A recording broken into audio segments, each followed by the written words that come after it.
Welcome back, folks, one and all, to Let's Play Doom 64 Retribution version 1.5, as played on the GZDoom engine on the Doomslayer difficulty.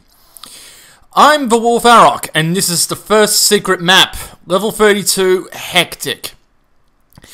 I'll say in the intro that, to say the least, it's an interesting map. The one thing I didn't mention in the actual footage itself, though, is the purpose of this map, completing it, was to unlock a cheat menu that did various things. I don't know what they were. I never really saw the cheat menu myself personally. I know jumping and I think level skipping were among them too. Oh, and I think I heard that they unlock special maps as well called the fun maps, which will be a thing after the main playthrough. The rest of the map can be pretty much be discussed in the footage itself, so let's take it away. Now, this will just be a demonstration of how Hectic behaves. I wasn't sure how to go about this, but then I saw Ultimate Mantoid's video and I thought I'd just do a similar thing myself, because when we get to the actual gameplay, there'll be no commentary. Because after so many attempts, I just couldn't stand it anymore.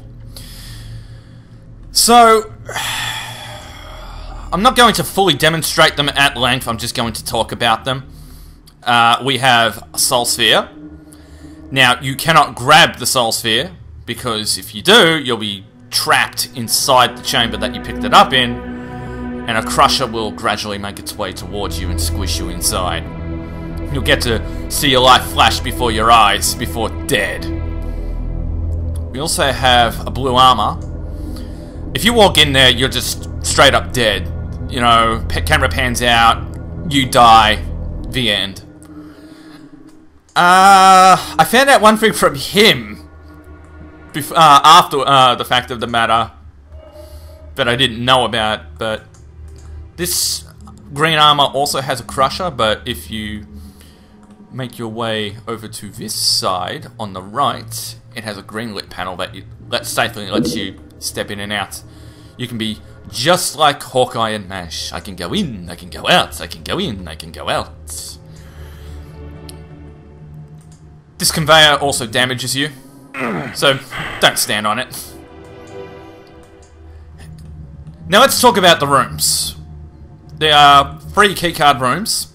The order I usually go in is, first I go for the yellow key itself, because all you have to deal with is a bunch of elevators moving up and down with hooks that shoot out of the panels, and if you time it correctly and maneuver correctly, you can avoid being hooked, pretty much.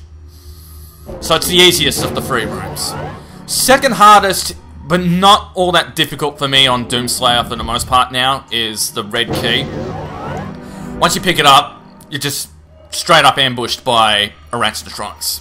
But they give you a rocket launcher to deal with, and usually when I have the rocket launcher in hand, I just aim for the spider furthest away from me, and then that gives me adequate breathing room to deal with the situation.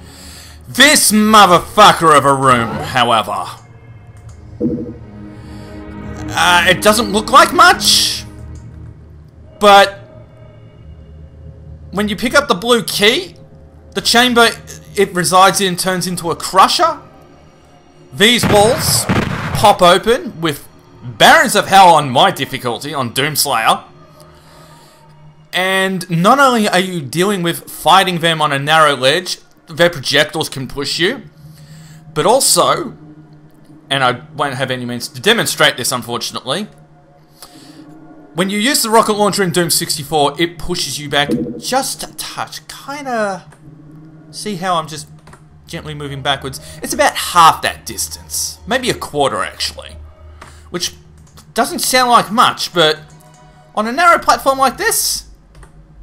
See, I'm not even moving it back at the full length of the rocket launcher blast. But you can see, you can get the picture that the rocket launcher, the pushback can knock you into the lava down below. What do I mean by down below? Oh, the lava lowers down when you pick up the blue key. So you're pretty much scrambling for your life, back and forth, while this door is locked and this chamber is crushing. And the thing is, despite that the enemies are weaker, they do also hit harder. And these are Barons of Hell that we're talking about as well, so even so, I do have to let out an extra rocket just to kill each one. If the others aren't even taking splash damage, I don't know. Probably. But you'll pretty much see that I just straight up gave up and did a save before this room, so that eventually I could succeed without the pressure of having to do these first two rooms over and over again. I mean, they hit harder and you're likely to get pushed back into the lava anyway, so... Or you could just ignore all of this and all of those keys and just leave. In which case, why did you come here anyway?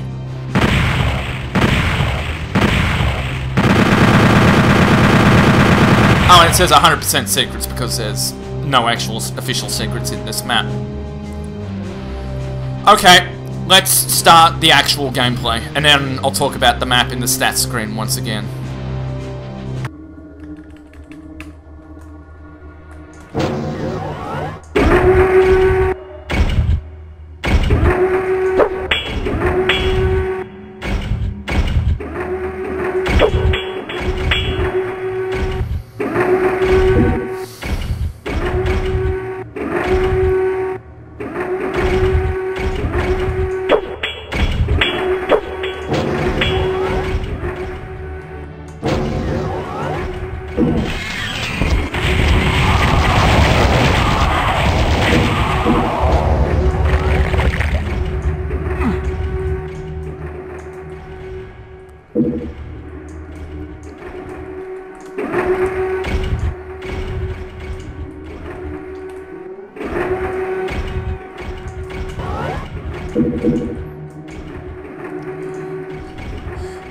You know what? I don't care anymore. I'm just going to do a save here because I'm going to get screwed so many times in this area anyway, so fuck it. I don't care anymore.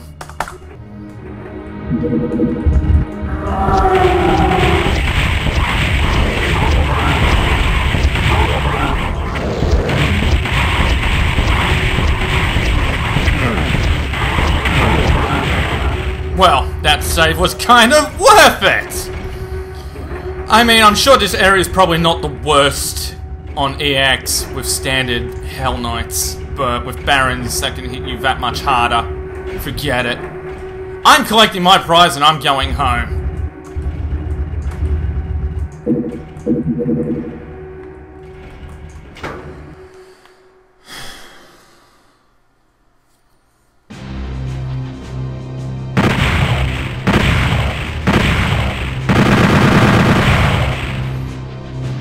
And if anyone wants to know, yeah, I'm pretty sure I must have made some 80+ attempts, no joke. I looked at my folder with fraps, and there was at least 50 files there that I wiped, so I know it's been in excess.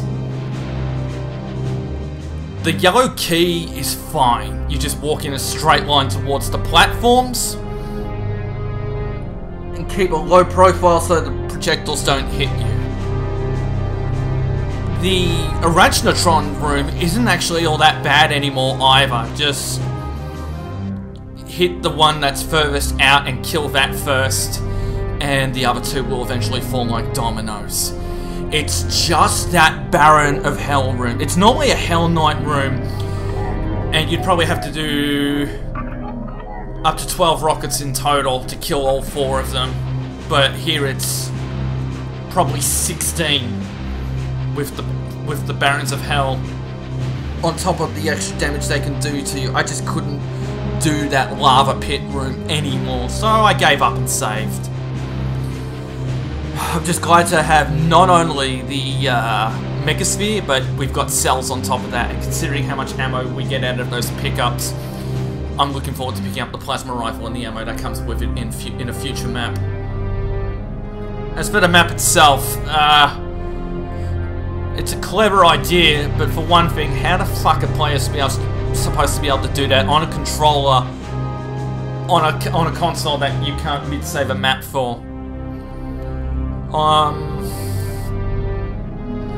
It's a clever idea, but it is absolutely cruel. That's about the most I can say for this map. We are moving on to the Terraformer. Judge me for saving if you will, I don't care, because for the rest of the playthrough, there will be no more mid-saving. Not even on In the Void. And In the Void will be a brutal map coming up in the future. But I've done it on stream. I can do it absolutely saveless, no matter what.